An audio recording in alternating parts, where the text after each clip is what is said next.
दोस्तों, आज हम आपको बदरुद्दीन तैयब जी के बारे में विशेष जानकारी देने जा रहे हैं। हम आपको बता दें, बदरुद्दीन तैयब जी 18वीं सदी के मुख्य स्वतंत्रता सेनानियों में से एक थे।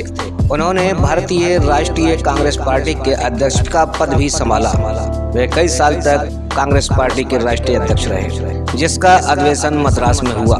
बदरुद्दीन तैयब जी भारत के वे पहले जज थे जब ब्रिटिश हुकूमत का दौर था। उस समय अंग्रेजों के अलावा भारतीय कोई वकील भी नहीं हुआ करता था। तब वह इंग्लैंड से बैरिस्टर बनकर लौटे थे और मुंबई हाई कोर्ट में वकील बन गए। उन्होंने मुंबई प्रेसिडेंट एसोसिएशन भी बनाया था, वे उसके भी अध्यक्ष रहे। इसके बाद मुंबई हाई कोर्ट के न्यायाधीश बने। बदरुद्दीन तैयब जी ने अपने न्यायाधीश रहते हुए बाल गंगाधर तिलक को राष्ट्रद्रोह के केस में जमानत दी थी। उन्होंने बाल गंगाधर तिलक को ब्रिटिश सरकार के खिलाफ राष्ट्रद्रोह के मुकदमे में जमानत देकर छोड़ दिया।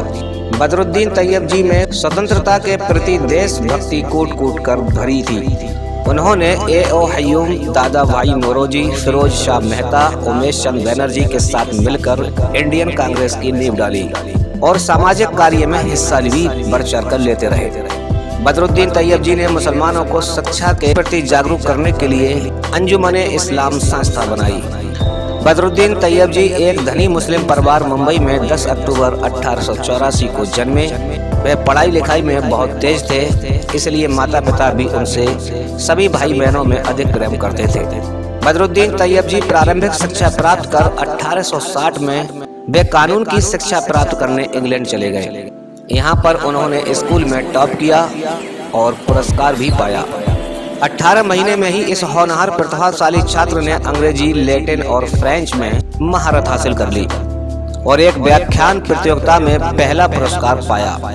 इस प्रतियोगिता में जिन छात्रों की मातृभाषा अंग्रेजी थी, उनसे आगे निकल जाना कम महत्व की बात नहीं थी। उस दौर में भारत में न ही कोई भारतीय वकील था और न ही जज। तब बदरुद्दीन तैयब जी बैरिस्टर बनकर मुंबई आए और वकालत को संभाला। अंग्रेज जज भी अंग्रेज वकीलों को ही महत्व दिया करते थे। तब बदरुद्दीन तैयब जी ने अंग्रेजों से कानूनी मुकाबला किया और जज बने। अंग्रेजों को बदरुद्दीन तैयब जी से भय सताने लगा कि ये भारतीयों में राष्ट्र के प्रति मोह जरूर भर देंगे।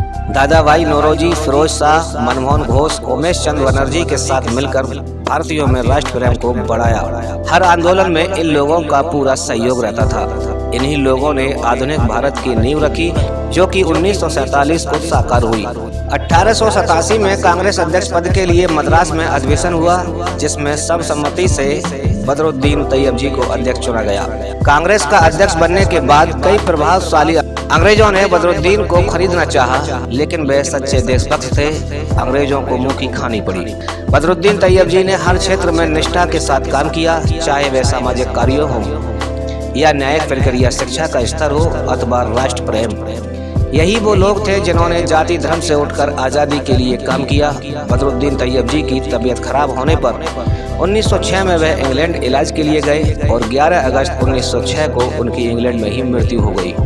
यहाँ ये भी बता दें, बदरुद्दीन तैयब की पत्नी सुरैया तैयब जी जो बड़ी कलाकार थी, उन्होंने ही भारतीय ध्वज की डिजाइन में हिस्सा लिया था और भारतीय ध्वज को एक डिजाइन दी थी। यानी सुरैया वह पहली मुस्लिम महिला थी जिन्होंने भारतीय तिरंगे को डिजाइन करने में पूरी मदद की। आपको ये लेख कैसा लगा कमेंट बॉक्स में जरूर बताएं। बदरुद्दीन तैयब जी के बारे में और आप क्या जानते हैं, ये हमें कमेंट बॉक्स में बता सकते हैं। लेकिन हमारा आपसे सवाल है कि बदरुद्दीन तैयब जी का जन्म कब हुआ और उनकी मृत्यु कहाँ हुई, उनकी पत्नी का नाम क्या है, ये कमेंट बॉक्स में जरूर बताएं।